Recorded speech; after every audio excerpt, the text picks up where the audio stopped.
So this example now is where you're really going to see why this method of integration is very useful. So I've put here the formula that we've been using. So y for a particular x value is the definite integral of the differential equation between that value x and another value x that's given as part of a pair, so as part of a set of coordinates. Oops, so we've got here 0 and 0.5. And the d here is the y value of that coordinate pair. So I'm just doing in red, I'll just label these. So you've got x equals b is this one, x equals a, and y equals d are the pair, so the pair AD. And this f of x is this function in here. Little f of x is the differential equation we're going to integrate. Okay, so effectively what this will turn into is the integral at b minus the integral at a plus d. Now that's cool if you can integrate this thing. Unfortunately, if you can't, that's not useful. So I'll actually show you here. I'm going to use the CAS. I'm just going to try and integrate this straight up.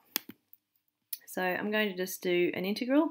So type in integral. You can just use the integral that you can get from your menu or from Shift plus as well if you want. I'll do it that way so you can see. So Shift plus, no terminals. I'm just going to put this function in. So it's e to the negative x squared on 2. So get your e from the pi menu.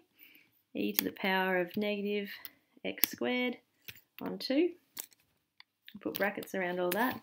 And it's divided by the square root of 2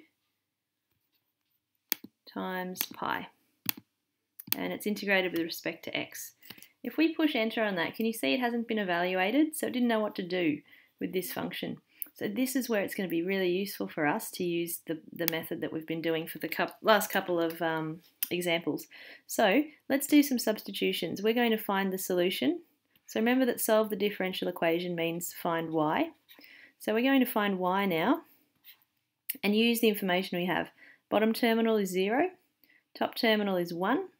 The function that we're interested in here is e to the negative x squared on 2 over root 2 pi dx plus d. Now d is the y that goes with this coordinate pair here, so we've got 0.5.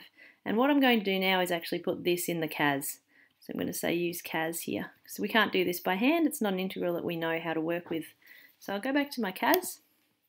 I'll just copy this. I'm a bit lazy.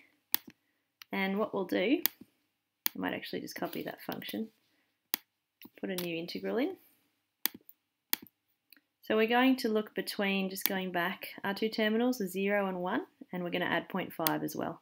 So we'll go 0, 1, put the function in with respect to x, plus 0.5. And the difference here is that this is a definite integral, and your calculator will be able to approximate the value for this definite integral using other methods. We're going to look at those methods in this course too, like in particular Euler's method. And I've just added the 0.5 here, which was our plus d. So if we push enter, you can see we get our value there. So 0.841345. So we can put that in. Just copy it over. And you can see that the particular question is asking you for the answer correct to 4 decimal places.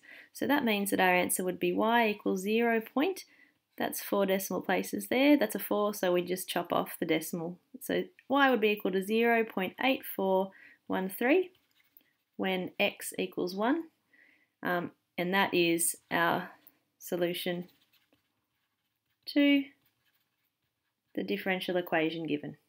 So a great example of being able to actually find a solution or an integral of something we couldn't normally integrate indefinitely using the CAS, but can be integrated approximately as a definite integral, and remembering that we have to add that plus d, which is the y coordinate or value of the coordinates that we're given.